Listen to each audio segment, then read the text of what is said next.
every word, every act.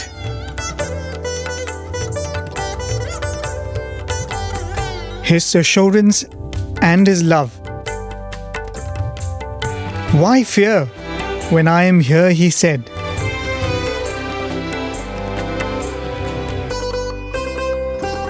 For every devotee, He is here, there, and everywhere.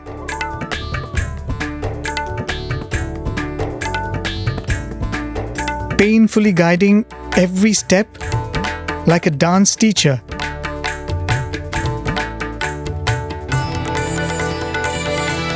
As the bud blossomed to reveal 1,000 petals, it can only be said that the fragrance of the first few years is unique.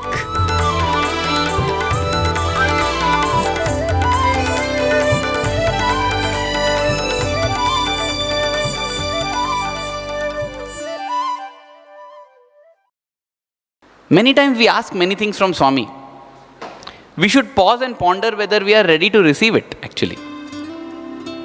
I remember a lecturer narrating this episode of a lady who kept asking Swami for moksha. She said, Swami, give me moksha. Swami, give me moksha. And Swami says, wait. Swami, give me moksha, wait. So this went on. This became like almost a standard question and answer. Swami, I want moksha, you wait. One day when she said, Swami, I want moksha, Swami said, yes, come right now into the interview room. She said, just a minute, Swami, my husband, I have to tell him, my children.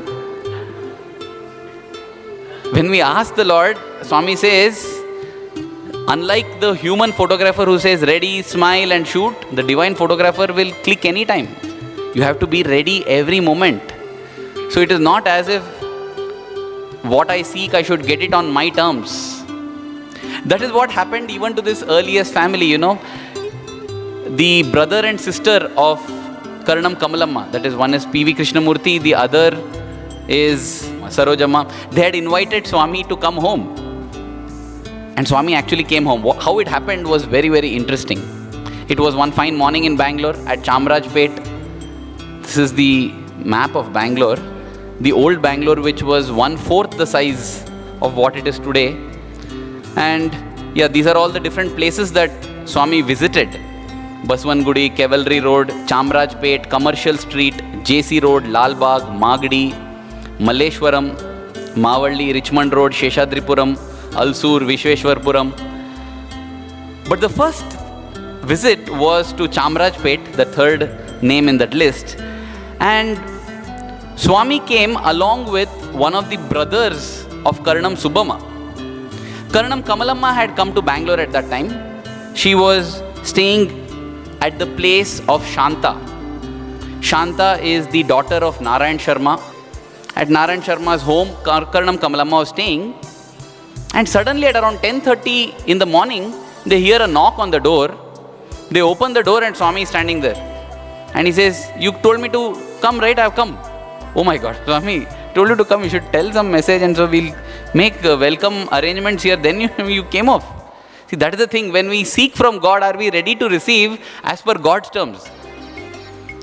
There was a train which arrives at Penukonda at 1:30 in the morning. He has caught that train and landed up at Bangalore railway station, taken a horse cart and arrived here at 10:30 now. And the house was in shambles. So the first time Swami is visiting this home, what they told is, Swami, just stand there for 10 minutes. Rushed into the home, cleaned it up, made everything fine and welcomed Swami in. Now when a guest comes, Swami has come, the Lord has come, you want to feed the Lord. That day they had not cooked anything. In fact, Shanta, the daughter, says that since they had not cooked anything, they had gone to a nearby hotel and got parcel 2 masala dosas. So Swami comes in and they open that paper and they offer that masala dosa to Swami. What to do? Swami did not have a bed or a cot. Swami slept on the floor for a few days. And then within a day or two, somehow people will get to know that Swami is here. And they start coming. Everybody wonders, how is this? In some cases, it has been where Swami has gone to the dream of the devotee and said, I am staying at this home, you come on now, I come to Bangalore. There was no place for darshan. They would keep a table outside and Swami would stand on the table and give darshan. That was how the first few trips were. And another thing that Bhagwan began at this point in time was to write letters to all these devotees. In fact, this family, Shanta, she used to say that Swami used to write to them twice a week. Swami sent a letter saying that there is some negative planetary influence on this home. Change your home. Well, all these are part of the drama. Swami is the person who has said when you have God's anugraha, nothing of the Navagraha can touch you. But here he's telling there is some negative planetary influence, so you move out of the home. It is like Swami saying, when Swami says, even if the whole universe conspires against, it has to happen. And that same Swami is saying that this is Rahu Kalam, let us not go now. It's all part of the drama. And everything has a message. The next time the letter came, it had a stronger message saying that it is not good for Narayan Sharma to stay in this home. And before they could realize, that same evening, Narayan Sharma breathed his last. And when it was very interesting the way he breathed his last also. That shows Swami's blessings. They say the way a man ends his life shows the way the man has led his life. This was a pendant which was attached to the Rudraksha Mala that Swami had materialized for Narayan Sharma. On one side there is Hanuman, on the other side there is Shirdi Baba. He put this pendant into his mouth and washed that pendant with that glass of water, drank that water, and with a smile on his face, chanting Swami's name, he passed away. Within 2 days of his passing away, Swami visited their home and Swami said, I have promised you that I will be a son. So for the first year, every month, Swami made it a point to come, bless their home, and many times he received the offerings himself. And till the end, Swami was there as he had promised, supportive as a son to this family that had lost Narayan Sharma. Shirdi Baba would often say, when people would ask, Baba, why are you living like this in a broken masjid? Why are you wearing tattered robes? He would often say, this is what my devotees can give me now. I'm accepting it happily. When they can keep me in a palace, I will live there happily. This is precisely what Swami was doing here. If you can give me only a masala dosa which you ordered from the shop next door, I happily accept it. And the day will come when the royalty will invite him to the palace, as we would see. Even that Swami went with the same grace, accepted with the same love. As we said, Swami was actually staying at Shamanna's house. That was the brother-in-law of Karnam Kamalamma. And even he was not a very well-off person otherwise. Swami, the story goes that he actually borrowed the car of his boss to invite Swami and take Swami around. So Swami was visiting Narayan Sharma's house off and on. Opposite Narayan Sharma's house, one of his juniors was staying in a house there. His name was Jagannath Rao Naidu. So he noticed this strange looking boy. He comes every now and then, and there is so much of halla gulla happening every time he comes. So he gets a bit curious and he asks this Narayan Sharma, who is this person who is visiting your house so often and your whole house becomes festive whenever he comes? So they tell him, this is a very strange boy from Puttaparthi. He does all miracles, he cures people. Actually, this Jagannath Rao does not have really any agenda to go to Swami, but he thinks that, okay, my sister-in-law is having asthma. Why not go and ask Swami? Let's go visit him, and in the course of that visit, why not ask Swami to cure the sister-in-law who is having this very severe attack of asthma every now and then. So he expresses this to his wife, and his wife tells him that, why not we invite Swami home? So now he becomes our guest, so he's obliged to answer our prayer, almost like that maybe. So they decide, so Jagannath Rao Naidu, he goes to his brother-in-law, Nasim Rao Naidu. So both of these brother-in-laws, they go to Swami. So the next morning they invite Swami. Swami, this is the thing, we would be very happy if Swami comes to our house.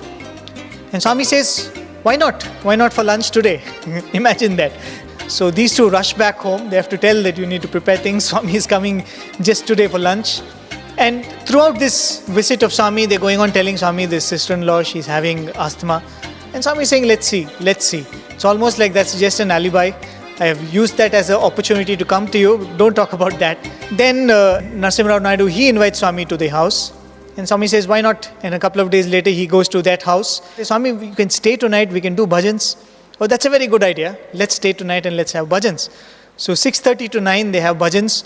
There are no bhajan singers. So Swami is the lead singer.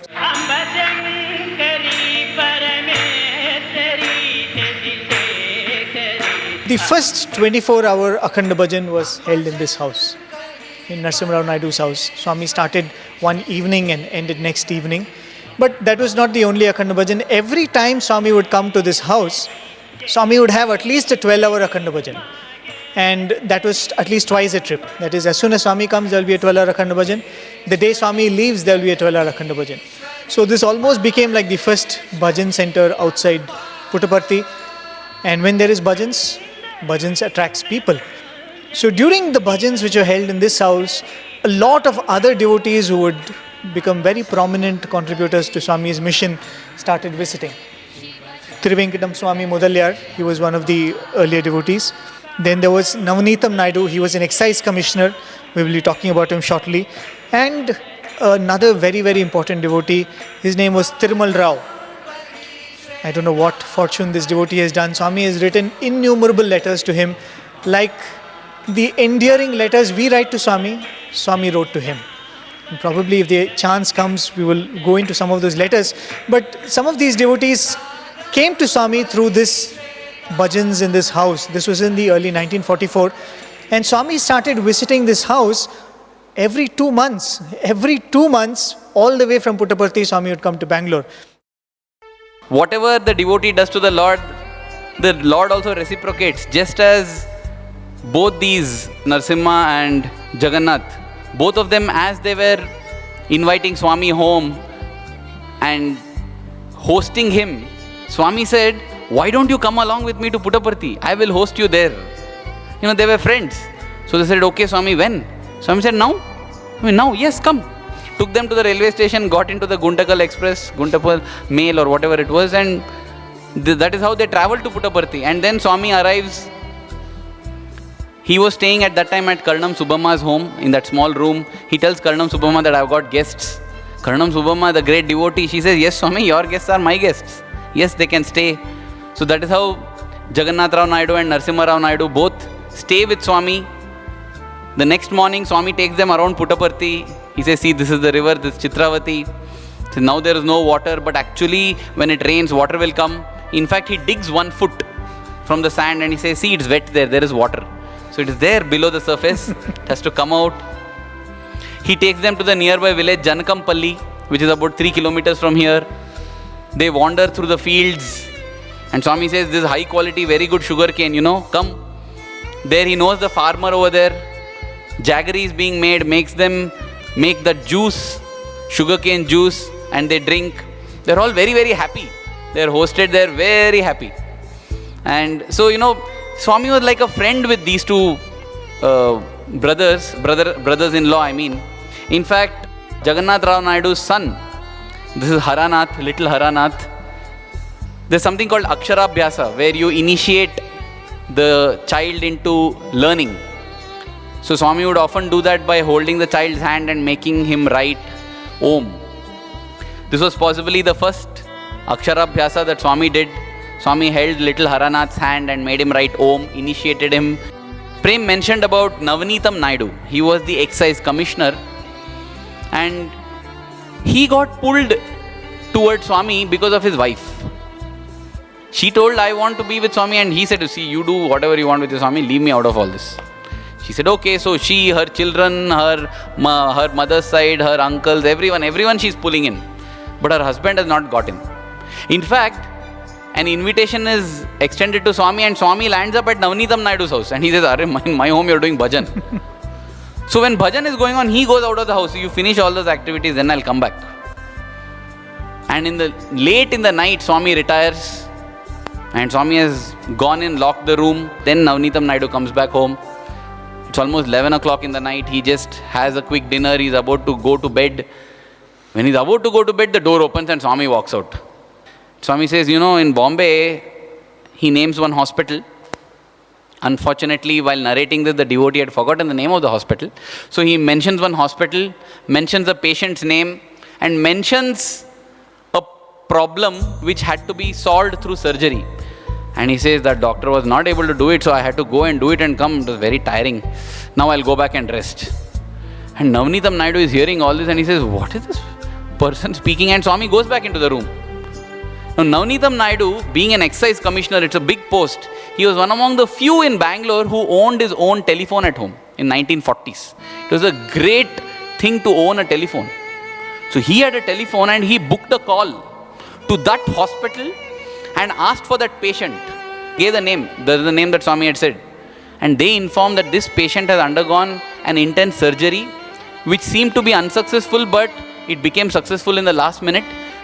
The next day the family is going to come and take the patient. Now the patient is sleeping peacefully. And that, when he heard that, what his wife's entreaties could not do for so many weeks, with that one experience, the next morning when Swami came out of the room, Navneetam Naidu was the first to go and fall at his feet and said, Swami, I surrender. Navneetam Naidu became so enamored with Swami that he felt he wanted to gift Swami something unique. And he gifted Swami a dog. After that, many other devotees also gifted dogs to Swami, but Navneetam Naidu was the first to gift this to Swami, and Swami kept this dog possibly till it breathed its last. As Arvind was saying, many different ways, many devotees were drawn. And one classic way which we are seeing is Swami goes to somebody's house, the neighbor sees, the neighbor's friend sees, the neighbor's friends, relatives come. But the task was large, right? You cannot go on like this. You need to step up the pace too. In a place called Karur, it's a town which is still there. It's right now in Tamil Nadu. Even in those days, it was not in this state. In this town of Karur, one lady who is suffering from a very intense allergic disorder, nobody is able to cure it. This lady, she suddenly gets a dream one day. She sees this strange boy who's wearing probably a striped shirt and a dhoti. An aura around his head. He's looking so very different from all the people she's always seen. There's a glow which is so attractive. But he is seated on a coiled serpent. So she sees this vision, and this boy tells her, come to Puttaparthi, I'll cure you. And imagine, she wakes up in Karur. Where is this Puttaparthi? What is this place? She starts inquiring around, and I'm sure it would have taken a lot of time to figure out that there is a place called Puttaparthi in this particular region in Anantapur, and there is a boy who is doing such things. So finally she decides that I should go and pay a visit. And she comes, and to be of company to her, her brother comes from Madurai. And that brother was Subramanyam Chettiar, a devotee who started the Paduka festival later. And all these beautiful ornate thrones which we see of Swami, that throne which is there in the Bhajan Hall, the golden chariot which we so wonderfully used to enjoy when Swami used to come on it, the statues inside the Bhajan Hall, the Subramanya statue, the Gayatri statue, the Hanuman statue which we see in the mandir, all of those were given by this yeoman devotee of Swami, Subramanya Chettiar. And that's how he came. You know, as Arvind was saying, different people come in different ways. So this was one family which was drawn by a single dream. But there was another interesting man, and he was drawn in an interesting way. His name is D.R. Narayanappa. And what was he? He was selling flowers in Bangalore. So he suddenly realized that he observed a pattern. And suddenly some days, everybody was buying more flowers. Everybody was buying more garlands. So he was wondering, who is this person who seems to be increasing my business every time? So he asked one of his customers, why do you buy so many flowers every day, once in a few months? So then he said, no, there is a person who has come from Puttaparthi. He's Sai Baba. He's a miraculous young boy. And we all take flowers to offer to him. So he becomes very curious and he says, can I also come and see him? Of course, he's staying in our house. So immediately he picks a garland from his own shop, jumps into the car along with this couple, and he comes to Swami. And when he comes to Swami, he is immediately attracted to the appearance of this young lad who is definitely not human. And Swami materializes a vibhuti and puts it on his forehead. And the moment Swami touches that vibhuti, he feels a certain amount of spiritual magnetism. And that draws him to Swami. And Swami also tells him that come to Puttaparthi. So this person, he's a florist. So what does he do? He takes some other florists with him. So his friends. So few florists come to Puttaparthi along with him, a group of about 5 friends. So they all come, and again, just like the other two whom we spoke about, Narasimha Rao and Jagannath Rao, they're also Swami's age. So they also become like, close friends. They come to Swami, and Swami takes them around. A very beautiful incident that he narrates is Swami takes them to Chitravati, and Swami digs and brings out hot Mysore pak, right? So hot, fragrant Mysore pak dripping with ghee. Swami gives it to all these 5 people, and they eat it. And what do they say? Swami, this is Gundappa Mysore pak. There is a hotel called Gundappa Hotel. I think it's still there in Bangalore. It's very, very famous for that particular sweet. And he says, Swami, this is Gundappa Mysore pak. And Swami says, yes, I got it from there only, just for you. So that is one incident. And then Swami takes them to the Kalpavriksha, the tamarind tree, which still stands there. And Swami plucks mangoes from there. And they're all Swami's age. So they all climb onto the tree and they search, where is the mango? Where is the mango? But Swami has to just put his hand up and the mango comes. And these wonderful incidents which is happening, they're just having a nice picnic because they've come, there are no family, they've just come as 5 youngsters. They cook their own food. And he says that Swami was very, very fond of hot tomato spicy rasam. The spicier it was, the more Swami would eat it. So they nicknamed Swami Gojju Swamilu, it seems. Gojju is a particular dish which they make, and the Telugu people would know. A sour dish. A sour dish. And Swami was so fond of it, so they started calling Swami Gojju Swamilu. And Swami was doing small things to show them that he was protecting them. He cures one of them, and one of the people there, Swami tells him that, right now there's a burglary happening in your house. You've left your house and come. Right now there's a burglar at your house. Then he panics. Swami says, don't worry, I've ensured that he cannot find anything. So needless to say, he goes back, he sees that his house is broken into, but everything is intact. So some small things like this. So this group is another group which came in those early years and were drawn to Swami.